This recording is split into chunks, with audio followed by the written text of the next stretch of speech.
Nós temos falado aqui sobre evangelismo, sobre ganhar almas. Nós temos falado aqui sobre semear a semente. E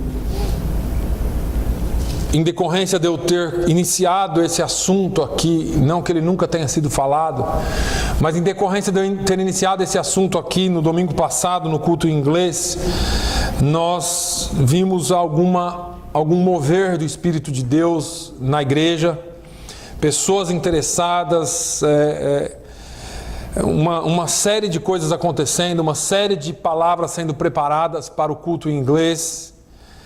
E o Senhor tem trabalhado em nosso meio. Eu falei aqui para os irmãos que é momento de Deus, porque durante esses 5 anos e alguns meses que nós estamos nos reunindo, claro que com rostos diferentes, não são todos os mesmos, mas esse tempo que nós estivemos aqui, houve um tempo que Deus me determinou que eu colocasse uma fundação, um fundamento nessa casa. Não falando dessa casa física, mas no coração dos irmãos. Eu creio que todos nós temos algum conhecimento bíblico, mas nós precisávamos chegar num acordo comum. O acordo comum que nós chegamos eu tenho falado durante 5 anos aqui sobre caráter cristão, ensinado como caminhar como cristão, como se portar como cristão. Paulo fala em suas epístolas, e talvez eu tenha falado e pregado em todas as epístolas de Paulo aqui, se eu não me engano. Mais do que isso, preguei em Hebreus, já ensinei muita coisa em Hebreus, Tiago, tivemos séries de estudos aqui dentro das epístolas. Falamos sobre o Sermão da Montanha já por quase 1 ano, talvez mais de 1 ano, falando sobre o Sermão da Montanha, sobre como caminhar como cristão e como viver como cristão.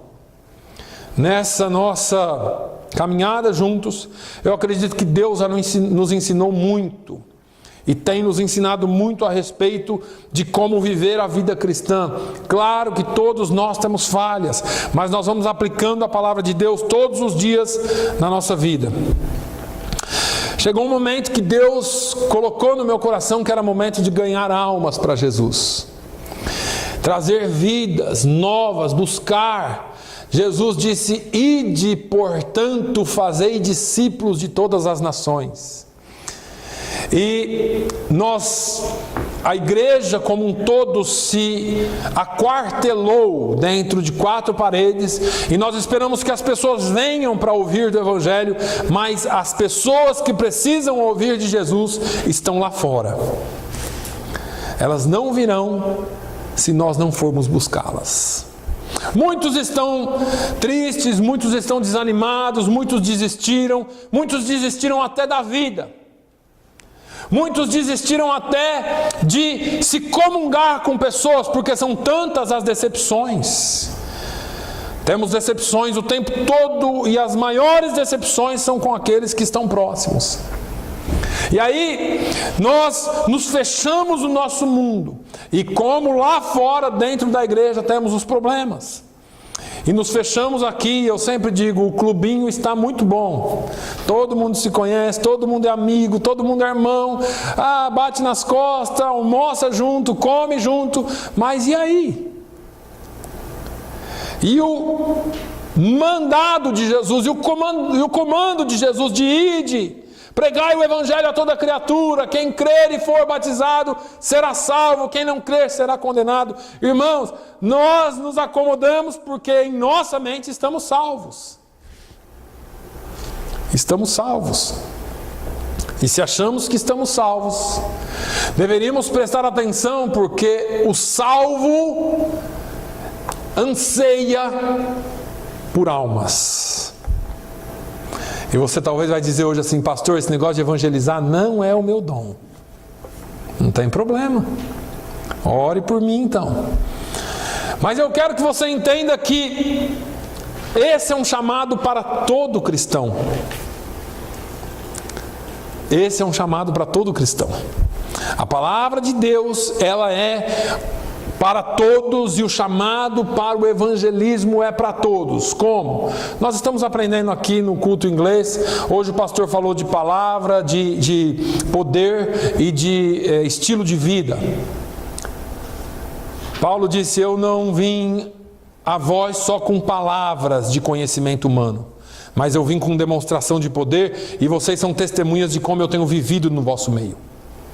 São 3 áreas básicas. Nós ganhamos vidas falando, nós ganhamos vida com poder, deixando que o Espírito Santo de Deus nos guie para a pessoa certa, e nós ganhamos as pessoas com a nossa forma de viver. E esta fala muito mais alto do que as outras. Mas é importante também que falemos de Jesus. Agora, no Salmo 126 e no versículo 6, a palavra de Deus diz assim: aquele que leva a preciosa semente, andando e chorando, voltará sem dúvida com alegria, trazendo consigo os seus molhos. Salmo 126, versículo 6.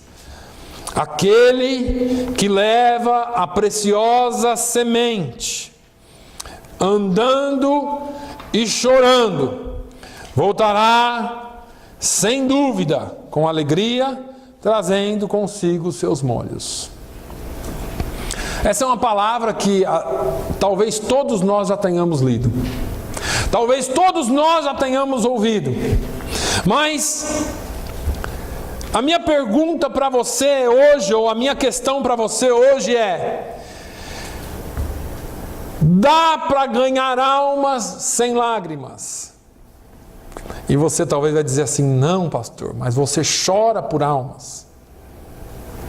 E eu estou falando de um sentimento, irmãos, que todo cristão deveria ter.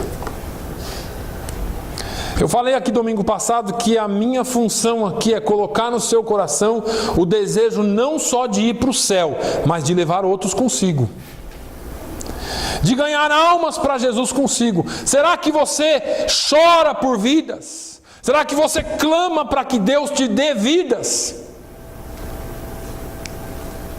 É impossível testemunhar o trabalhar ou trabalhar por Jesus de coração vazio e com os olhos secos.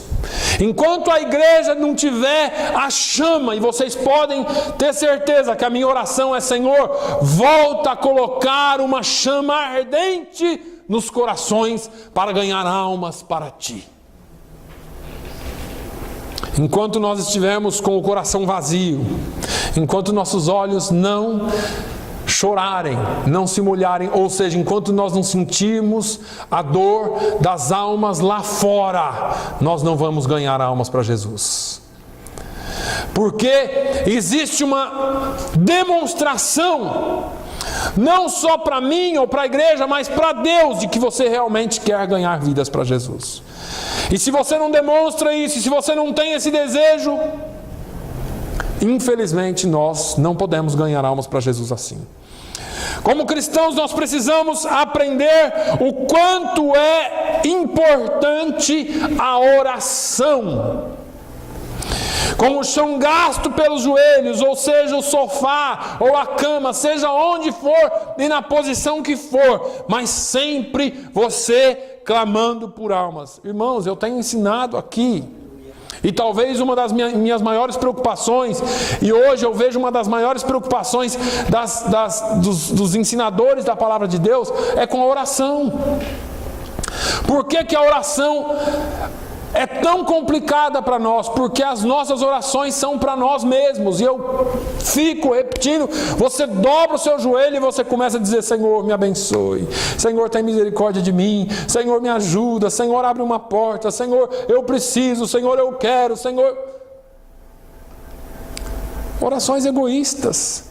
É só eu e mais eu.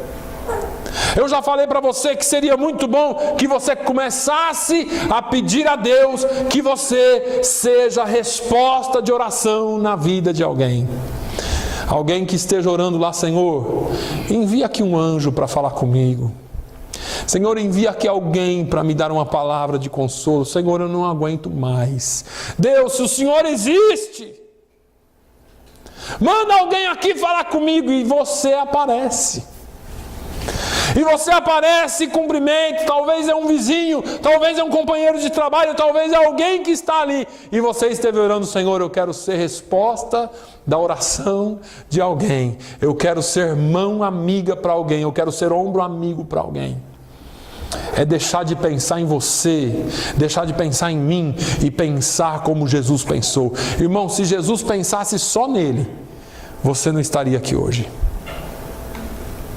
Paulo fala aos Filipenses que ele deixou a sua glória, ele renunciou o seu trono, e sendo em forma de Deus, não teve por usurpação ser igual a Deus, mas humilhou-se a si mesmo, tomando forma de homem, e vindo e morreu em morte de cruz, uma morte maldita, para que eu e você tivéssemos vida. E nós damos pouquíssima atenção para isso. Nós damos pouquíssima atenção para isso, porque, aliás, afinal de contas, eu já sou salvo, eu não preciso mais fazer nada. Engano nosso. Almas precisam ser alcançadas com lágrimas. Quando você sai para evangelizar, você sai e só sai para evangelizar, entregar um folheto? Ou será que você sai dizendo assim: Senhor, como nós oramos aqui no parque na sexta-feira, Senhor, me dirija, que o Teu Espírito Santo me leve para quem precisa, para aquela vida que está precisando. Eu quero ser bênção na vida de alguém. Eu disse aqui quarta-feira, nós estamos acostumados com o som dos passos dos perdidos. Eu já fiz para você aqui, para você imaginar. Imagina comigo um barranco, e aqui é um abismo, e você vê uma fila de gente caminhando cego, jogando Pokémon Go, com a cara no celular, e vai, e cai um, e cai outro, e cai outro, e lá embaixo é a perdição, é o abismo. E nós estamos acostumados com esse som.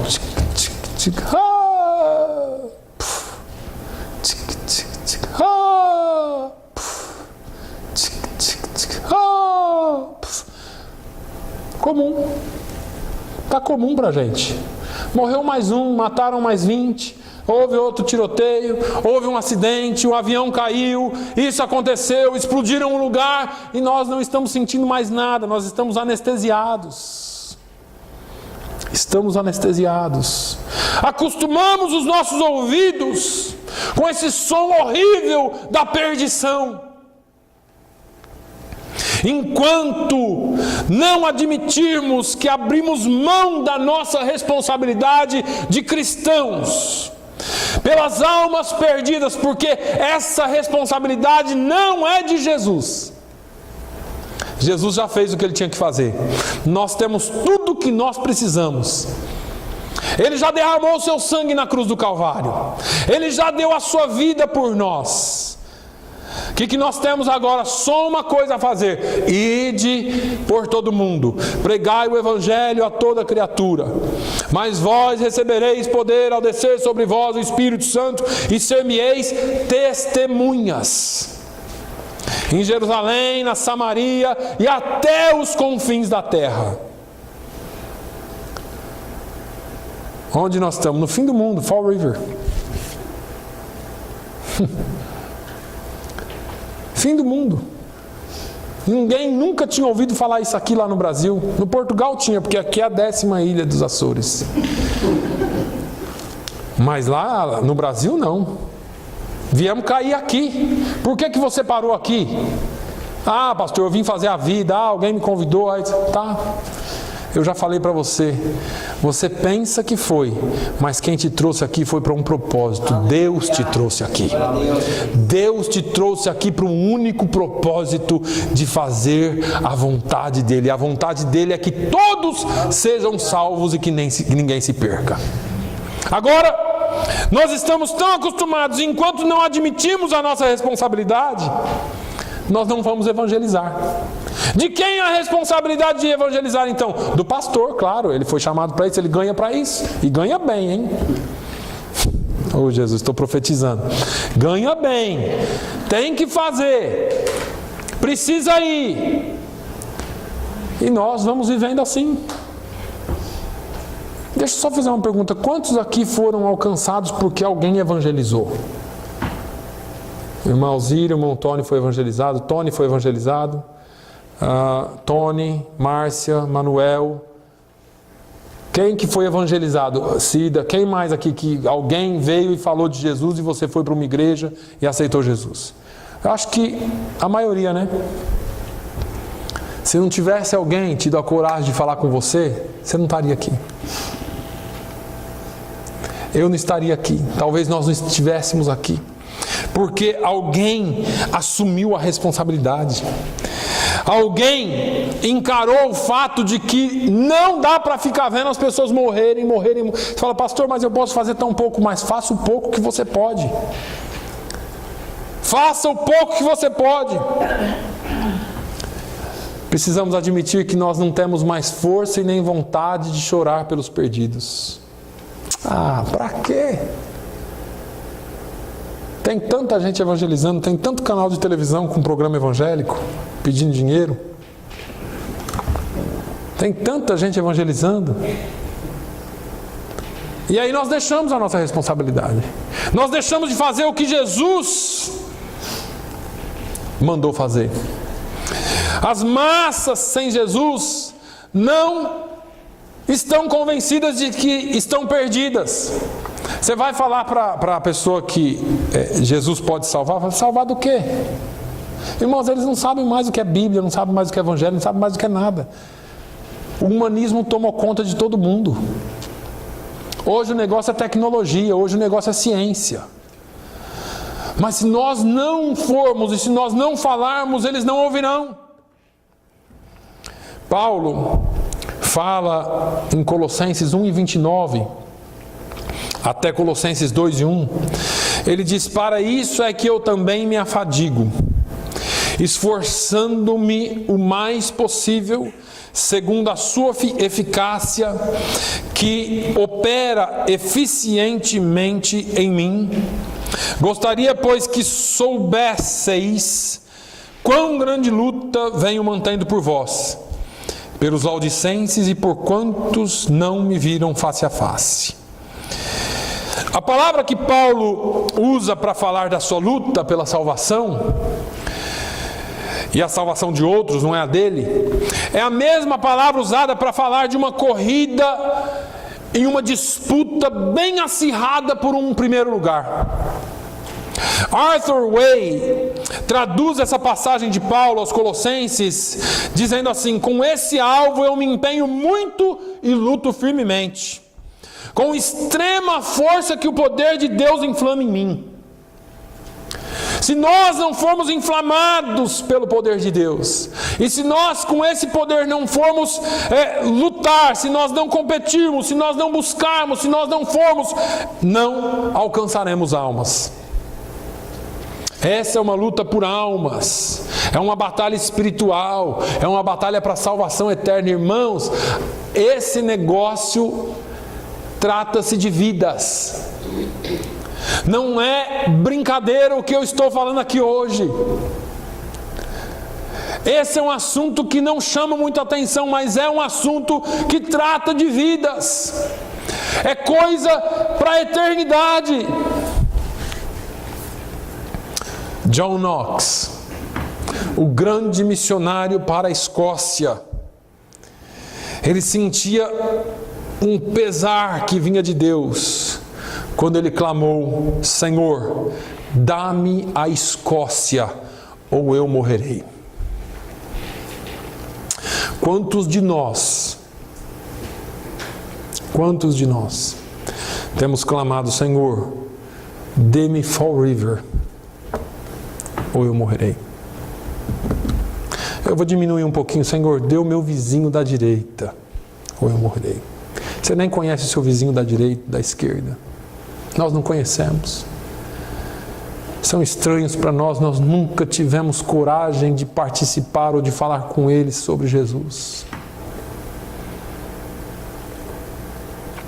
A nossa evangelização, o nosso evangelismo se tornou profissional demais.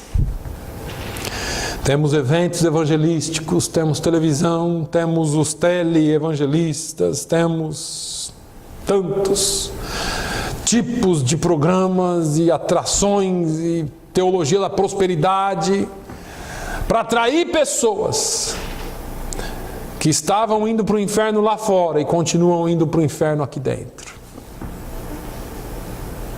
Porque esse evangelho que é pregado por muitos não é o evangelho que transforma. É um evangelho que Deus se tornou Senhor. Depois você leia o boletim. Deus se tornou empregado e você Senhor. Deus se tornou seu servo. Vem que é a sua bênção, vem que hoje você recebe. O anjo está com a bandeja na mão. Vem isso e vem aquilo. E nós vamos nos alimentando dessas mentiras. Eu cantei hoje aqui a tua presença, porque para mim a presença do abençoador é maior do que a bênção que ele tem para nós. Moisés, quando Deus cogitou a possibilidade do anjo subir com eles, Moisés falou: não. Se o Senhor não for conosco, não nos faça subir daqui. É a tua presença que eu preciso, eu não preciso de anjo. É claro que a palavra de Deus diz que o anjo do Senhor acampa-se ao redor daqueles que o temem e os livra. Mas nós queremos a presença do próprio Deus. Irmãos, você é templo do Espírito Santo. Haja como tal, se comporte como tal, tenha poder como tal. Algumas coisas vão acontecendo na nossa vida para nos dar forças, não é? Mas todas as almas que nós quisermos, não podem ser ganhas profissionalmente. Por isso que eu decidi fazer o evangelismo pessoal. Porque quando você gasta tempo com as pessoas, porque quando você se importa com alguém, importa, foi isso que Jesus fez com você. O escritor aos Hebreus, no capítulo de número 5 e no versículo de número 7, diz: o qual, falando de Jesus, nos dias da sua carne, oferecendo com grande clamor e lágrimas, orações e súplicas, ao que o podia livrar da morte, foi ouvido quanto ao que temia.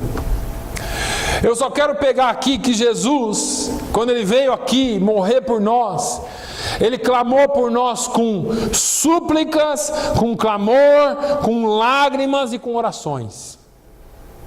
Não foi uma vez que Jesus chorou por você. Não foi uma vez que Jesus orou por você. Não foi uma vez que Jesus, não foi um dia que Jesus sofreu por você. Nós não conseguiremos fazer as coisas profissionalmente. O nosso empenho para ganhar almas tem que começar na oração. É bom quando nós cantamos, né? É bom quando nós louvamos aqui, mas se a gente fosse voltar e ver as letras do que nós cantamos, é horripilante na vida real, porque pouco daquilo cumprimos. Faz bem para a nossa alma aqui dentro, mas quando nós temos que cumprir a palavra que nós cantamos, é difícil. Paulo, no entanto, ele levava a sério esse negócio e sofria pelas almas daqueles que ele queria ganhar. O bispo Muhl escreve a respeito, ele diz: Paulo mantinha uma luta constante, ousada e corajosa, uma batalha contra tudo e contra todos que se opunham às suas orações. Deixa eu te falar uma coisa, você só vai ganhar alma para Jesus se você tiver coragem, se você for constante, se você tiver ousadia. E um outro detalhe, as pessoas podem falar não para você, mas elas não podem falar não para suas orações. Não quero isso não. Continue orando por almas, porque Jesus vai quebrantando corações. Continue orando por salvação, porque é o Senhor quem convence. A luta é na oração. Quando Jesus sofreu lá no Getsêmani por você, foi na oração. A Bíblia diz que ele estava orando e suou gotas de sangue. A ciência explica que para isso acontecer, a pessoa tem que entrar num estado de sofrimento emocional e físico tão grande que nenhum corpo suportaria sem desfalecer. E ele sofreu sem desfalecer. Ele sofreu por você e por mim sem passar, sem desfalecer. E quando ele sofreu, o corpo dele foi a um nível tão alto de sofrimento que ele suava gotas de sangue. Tem um preço para isso, irmãos. Tem um preço para ganhar almas. E quando eu falo disso aqui, eu sei que seria muito melhor a gente vir aqui e ouvir sobre as vitórias que Deus tem para nós. Isso faz parte das vitórias que Deus tem para nós. Ganhar almas não é um negócio fácil. Porque existe um preço. Porque existe uma luta travada espiritualmente. Aquele que anseia, que tem um amor mais profundo pelas almas, precisa estar preparado para pagar um preço. Qual é o preço? Qual é o sofrimento que envolve esse negócio? O que significava para Paulo trabalhar como ganhador de almas? Paulo perdeu prestígio, perdeu amigos, perdeu riqueza, perdeu conforto, perdeu sua posição, perdeu seus familiares, perdeu tudo. Sabe aquele amigo crente seu chato do trabalho que você ignora? Não estou falando o desonesto, não, estou falando do chato. Que, principalmente quando você não era crente ainda, aquele sujeito que todo dia tinha uma palavra de Deus para você, e aí você começa a deixar de lado. Sabe aqueles que te ignoram no seu trabalho porque você é crente? Sabe aqueles que te deixam de escanteio e tiram sarro de você porque você é crente? Sabe aqueles que perderam suas casas, perderam suas famílias porque aceitaram Jesus? Sabe aqueles que foram abandonados por tudo e por todos porque aceitaram a Jesus? Solidão, lágrimas, feridas, saudades, tudo isso passa aquele que quer ganhar almas para Jesus. E deixa eu te dizer, você nunca será compreendido. Mas eu oro para Deus, eu oro a Deus todos os dias para que essa igreja se torne uma igreja missionária. Não uma igreja missionária só de mandar dinheiro para a Índia, para quem precisa. Não uma igreja missionária que só suporta o missionário quando ele vem aqui pregar. Não uma igreja missionária que manda cesta básica não sei para onde, caixa não sei para onde com roupa, caixa com comida. Não é disso que eu estou falando. Eu estou falando de uma igreja que assume a sua responsabilidade no local onde está. Porque nós entendemos, e todos nós aqui somos imigrantes, isso é bom. Eu entendo que o Senhor nos trouxe aqui como missionários. Não, pastor, eu vim aqui porque eu sou marceneiro. Não, eu vim aqui porque eu sou carpinteiro. Não, eu vim aqui porque eu sou isso, eu vim estudar isso, eu vim fazer aquilo. Não, você não veio para nada disso. Isso é só parte do plano de Deus para a sua vida, porque Ele quer que você seja um ganhador de almas. Aleluia.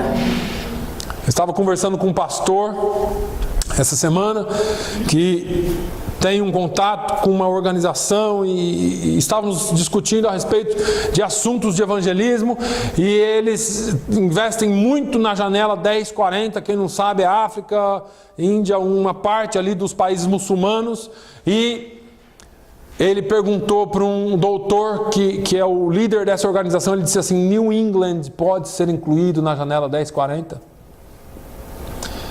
Porque a janela 1040 é considerada hoje o lugar no mapa mundi onde é mais difícil entrar o Evangelho. E talvez nós estejamos num desses lugares. Aqui existe um buraco, uma frieza espiritual, mas as pessoas estão se afundando indo e a igreja continua anestesiada. Irmãos, nós precisamos pagar o preço. Paulo era apaixonado por aquelas almas que ele nem conhecia. Paulo pregava e evangelizava a qualquer custo. Que o Senhor se compadeça de nós, porque nós estamos satisfeitos realizando algum tipo de programa evangelístico, dando suporte para algum tipo de missionário, organizando alguma conferência, pedindo para as pessoas doarem dinheiro para nós sustentarmos alguma organização, algum projeto missionário. Que Deus se compadeça de nós por isso. Porque nós precisamos trabalhar para o Senhor, porque nós precisamos fazer nós para o Senhor. Difícil dar glória a Deus numa pregação dessa, né? É claro que é muito importante se aprender como se evangeliza. Isso inclui, em primeiro lugar, sentir verdadeira dor pela perdição dos outros. Ah, pastor, eu não evangelizo porque esse negócio, eu não sei muito a Bíblia, sabe? Eu não sei muito como fazer, né? Não é por aí que começa. O início é: Senhor, me dê amor pelas almas. Eu quero amor pelas almas. Irmãos, Jesus disse que o Espírito Santo colocaria palavras na nossa boca. Eu não acredito que você está aqui há 5 anos ouvindo a palavra de Deus e não consegue compartilhar nada com ninguém. Veja que em Mateus 9, Jesus percorria todas as cidades e aldeias, ensinando nas sinagogas deles e pregando o evangelho do reino, curando a todas as enfermidades, moléstias entre o povo, e vendo as multidões, teve grande compaixão delas. Jesus tinha compaixão pelas multidões. Mateus 9,35. Porque elas andavam cansadas, desgarradas, como ovelhas que não têm pastor. E aí ele disse aos seus discípulos: a seara é realmente grande, mas poucos os ceifeiros. Esse negócio não é de hoje, né? Falta de obreiro para evangelizar não é de hoje. Desde os dias de Jesus já tinha. Poucos são os ceifeiros. Rogai, pois, ao Senhor da seara que mande ceifeiros para a sua seara. Aí a gente começa a orar assim: Jesus, manda missionários, Senhor. Manda um pastor, Jesus, mais arrojado, mais evangelista. Manda alguém que vai fazer. Manda alguém, Jesus. Não é isso que Jesus está falando aqui. Rogai ao Senhor da seara que mande ceifeiro. Jesus, eu quero ser ceifeiro. Eu já falei sobre oração aqui. A melhor coisa que nós fazemos na oração é ser sincero, irmãos. Porque a gente fica fazendo aquelas orações hipócritas, né? Deus... eloquentes. Começa falando com Deus que você não tem amor pelas almas. Eu estou falando sério. Porque ainda que você fale que tem, se você não tem, Ele sabe. Ele não trabalha onde há mentira, onde há engano, onde há hipocrisia. Comece dizendo para Deus: Senhor, eu não sinto amor. Eu vejo esses maconheiros, eu tenho vontade de matar tudo, né? Começa falando isso. Não sei. Eu vejo esse povo fazendo atrapalhada, eu fico doido, Jesus. Se a gente começasse sendo sincero com Deus, talvez Ele começasse a trabalhar mais em nós. Porque quando nós admitimos que falta amor em nós, quando nós admitimos que falta alguma coisa em nós, o Espírito Santo ele tem prazer em mudar situações. Jesus, eu preciso de amor. Vocês pensam que eu não tenho orado isso? Senhor, coloque amor no meu coração por almas. Senhor, coloque amor no meu coração. Senhor, coloque amor no meu coração. Senhor, coloque a chama que tinha no seu, a paixão e a compaixão que tinha no seu coração, eu quero no meu. Eu quero sentir o que as pessoas sentem. Eu quero entender o que é que uma pessoa enrolando um baseado de maconha está pensando naquela hora. Eu quero entender o que a pessoa entende quando ela vai cheirar cocaína, quando ela vai se entregar ao álcool, quando ela vai se entregar à prostituição. Nada disso mexe com a igreja mais. Eles estão morrendo e nós estamos aqui parados. A Ele a glória, a Ele o louvor, a Ele a adoração. Tá bom aqui. Mas nós deveríamos ir e fazer o que Ele nos chamou para fazer. Se você se dispõe a carregar esse fardo, talvez nós estamos aqui num lugar certo. Paulo encontrou isso e encontrou forças para isso aos pés da cruz. Só Jesus pode colocar esse amor no seu coração. Deixa eu te dizer uma coisa, Jesus amou você primeiro. Jesus amou você primeiro. Jesus não te pede nada que Ele já não tenha feito por você. Jesus, Ele entregou-se na cruz por você e por mim, para que nós tivéssemos vida e vida com abundância. Você vem aqui para a igreja, o Senhor te abençoa, a palavra de Deus sara você, a palavra de Deus cura você, nós oramos juntos, nós fazemos as coisas juntos, nós compartilhamos juntos, nós nos amamos em Cristo, é tudo muito bom, o Senhor transforma, nós temos visto pessoas sendo transformadas aqui dentro, e aí você sai e não tem amor por aquele que estava exatamente na situação que você estava.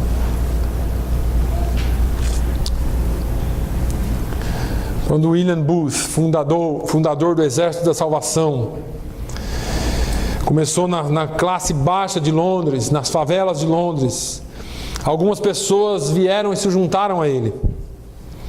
Pessoas que tinham amor pelos excluídos como ele tinha. E um dia ele treinando as pessoas, eu falei isso aqui quarta-feira, ele fez um negócio que... Ele falou uma coisa que nós muitas vezes falávamos. Eu me lembro uma certa feita, eu trabalhava na corregedoria da polícia em São Paulo, e trouxeram um pelotão de alunos que seriam os futuros policiais para a corregedoria, para conhecerem as instalações internas, para ver como que era. E depois deles conhecerem alguns lugares, nós levamos eles à carceragem da corregedoria. Na carceragem da corregedoria só tem policiais presos. E presos porque dali vão para presídios, cometeram crimes, estão sendo investigados. E é muito impactante um policial ver um policial preso, porque o policial deveria estar ali para prender e não para ser preso. Mas o aluno entra, geralmente um menino de 18, 19, 20 anos entra com aquela sede de poder, vou melhorar o mundo, vou resolver o problema do mundo, vou prender todo mundo, vou matar todo mundo, vou isso, E quando ele entra lá, ele vê que o negócio não é bem assim. E eu vi muitos deles entrando pela carceragem e saindo atormentados, alguns com lágrimas nos olhos, de ver policiais presos ali. E quando eu li a história do William Booth, fundador do Exército da Salvação, um dia ele dando um treinamento para essas pessoas que queriam evangelizar, e eu vou usar a mesma estratégia dele aqui hoje.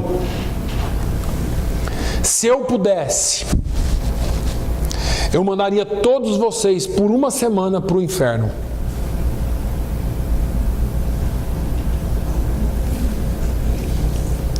É forte, né? Boa. Que passagem boa essa, né? Uma passagem para o inferno. Uma semana. Ida e volta. Se nós tivéssemos condições de descer ou ir onde quer que seja esse lugar, que a Bíblia diz que é de pranto e ranger de dentes, sofrimento eterno que não acaba. E você descer lá e ver alguém que esteve do seu lado, que você teve oportunidade para falar, mas você não falou do amor de Deus.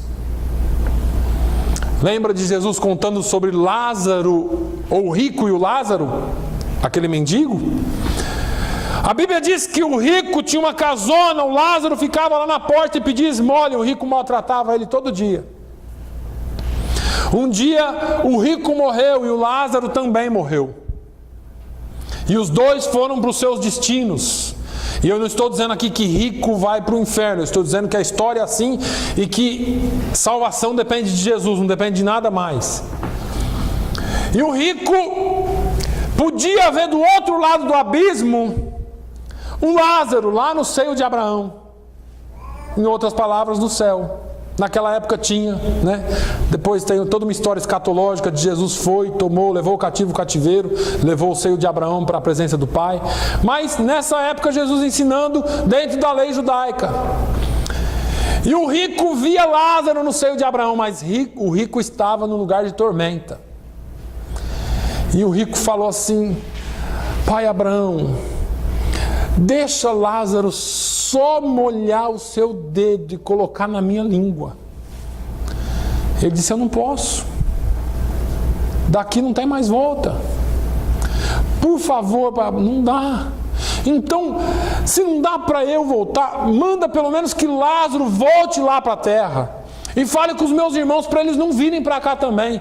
Aí Abraão falou assim: gente, meu amigo, eles não ouviram, vocês não ouviram os profetas, vocês não ouviram a palavra. Você acha que eles vão ouvir um mendigo? E assim é. Se nós pudéssemos ir um dia só, e ver pessoas, eu tenho amigos que eu não sei se são salvos, que poderiam ter sido evangelizados por mim e eu não evangelizei. Morreram na mão de bandido, morreram em troca de tiro, morreram em acidente de carro, morreram. E a minha maior dor é porque Deus chama o profeta Ezequiel, se eu não me engano, no capítulo 9. E diz assim: Ezequiel, se eu mandar você falar com o pecador, e você não falar, e ele morrer no seu pecado, o sangue dele estará sobre você. Mas se eu mandar você falar com o pecador, e você falar, e ele morrer no seu pecado, o sangue dele é sobre ele. Ezequiel capítulo 9. Pode olhar lá depois. O fato é que nós não entendemos que o sangue dos perdidos está recaindo sobre a igreja, porque nós não estamos fazendo. Eu louvo a Deus por você que se dispõe e pode. E se você não pode, não tem problema, mas ore por quem pode. Tenha paixão pelas almas. Senhor, vai lá o pastor, a Márcia, a Alziro, o Antônio, o Manuel, ou quem mais lá, quem esteja, o Bob, qualquer um que esteja lá evangelizando. Senhor, eu não posso ir lá, o Senhor sabe que eu não posso, mas que o Teu Santo Espírito dirija eles. Senhor, nós queremos ver almas salvas. Senhor, salve vidas. Deus quer mudar a história, não só da sua vida, mas de muitos. Essa semana eu não tenho mais tempo, já passamos do horário, mas a semana que vem eu falo. Deus tem nos dado palavra confirmando o trabalho. Nós temos muito a fazer, mas os resultados pertencem a Deus. Somente trabalhe, somente faça, que Deus dará o crescimento. Amém. Amém. Não há salvação senão em Jesus. Todos nós sabemos disso. Não há salvação senão em Jesus. Paulo fala que não é por obras, para que ninguém se glorie, mas a salvação é pela fé. Isso é dom de Deus, não é de nenhum de nós. Quando nós cremos que o Senhor nos chama e nos salva, nós também devemos crer que Ele nos envia e nos capacita para fazê-lo. Porque Ele capacitou alguém para falar conosco e Ele nos capacita para falar com alguém. Que o Senhor possa falar muito mais ao seu coração. Senhor, eu quero orar por almas aqui. Eu poderia, Senhor, orar para que o Senhor coloque chama no coração dos teus filhos, compaixão no coração dos teus filhos. Mas eu quero orar por almas aqui hoje. O Senhor nos chamou para sermos representantes seus aqui na terra. E nós viemos parar aqui em Fall River, Senhor.